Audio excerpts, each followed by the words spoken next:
Hi అండి. ఈరోజైతే మనం మీల్ మేకర్తో ఒక ఐటెం చేసుకుందాం.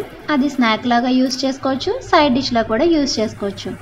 దీనికోసం ఫస్ట్ అయితే మనం మీల్ మేకర్ని కొంచెం సాల్ట్ వేసి వాటర్లో కుక్ చేసుకుందాం. ఒక 5-6 మినిట్స్ కుక్ చేసుకొని చల్లార్చుకొని పిండుకొని తర్వాత యూస్ చేసుకోవాలి దీన్ని. సో ఇక్కడ ఇంగ్రీడియంట్స్ అన్నీ చూడండి. చిన్ని బౌల్లో ఉంది కదా, అది కసూరి మేతి మెంతి ఆకు పౌడర్ ఉంటుంది కదా అది. సో మనం ఇంకా ధనియాల పౌడరు, మసాలా అన్నీ వేసుకొని చేసుకుంటాం ఇది. ఇందులో అయితే నేను పచ్చిమిర్చి, టమాటా ఇంకా జీడిపప్పు వేసుకొని పేస్ట్ చేసుకున్నాను. సో ప్రాసెస్ అయితే చూసేయండి. ఈ మధ్య అయితే నేను మీల్ మేకర్తోనే ఒక 2-3 ఐటమ్స్ చేశాను కదా.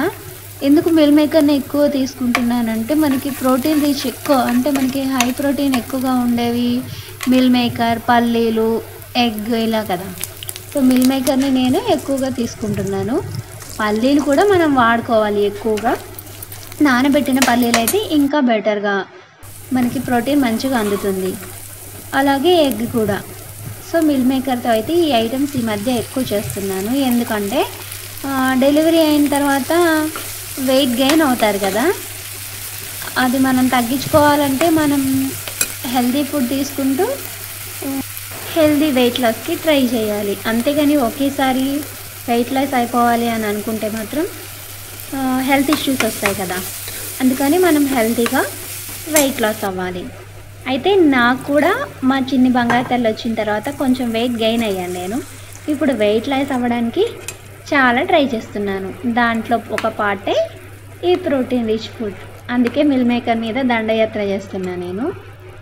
అయితే మనకి నాన్ వెజ్, చికెన్ ఇలాంటి వాటిలో కూడా ప్రోటీన్ బాగా ఉంటుంది, కానీ డైలీ నాన్ వెజ్ వండుకుని తినలేము కదా.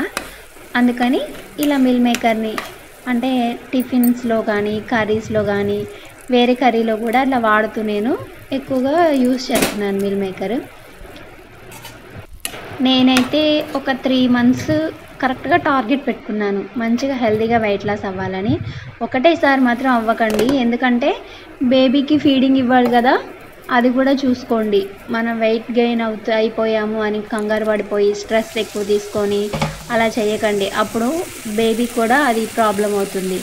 సో మనం హెల్తీ ఫుడ్ తీసుకుంటూ వెయిట్ లాస్ అవ్వామంటే మాత్రం అప్పుడు బేబీ కూడా హెల్తీగా ఉంటుంది. నేనైతే 3 మంత్స్ ఛాలెంజ్ తీసుకున్నాను. ఈ 3 మంత్స్ లోపు ఒక టార్గెట్ పెట్టుకొని ఆ టార్గెట్లో వెయిట్ లాస్ ఇంత అవ్వాలి అని పెట్టుకున్నాను. దానికోసం ఈ హెల్తీ ఫుడ్, ఇంకా ఎక్సర్సైజ్, యోగా, వాకింగ్ ఇలాంటివి చేస్తున్నాను. అవి కూడా ఏవి పడితే అవి చేయకండి, ఎందుకంటే బేబీకి ఫీడింగ్ ఇచ్చేటప్పుడు మనం ఏవి చేయొచ్చో ఏవి చేయకూడదో చూసుకొని చేయాలి. నేనైతే మా బేబీకి 6 మంత్స్ కంప్లీట్ అయిన తర్వాత నుంచి స్టార్ట్ చేశాను. ఎందుకంటే 6 మంత్స్ వరకు ఖచ్చితంగా ఫీడింగ్ ఇవ్వాలి. తర్వాత అంటే మనం అన్నం ముట్టిస్తాము, ఏదో ఒకటి పెడతాం కాబట్టి పర్వాలేదు. సో 6 మంత్స్ తర్వాత నుంచి నేను స్టార్ట్ చేశాను.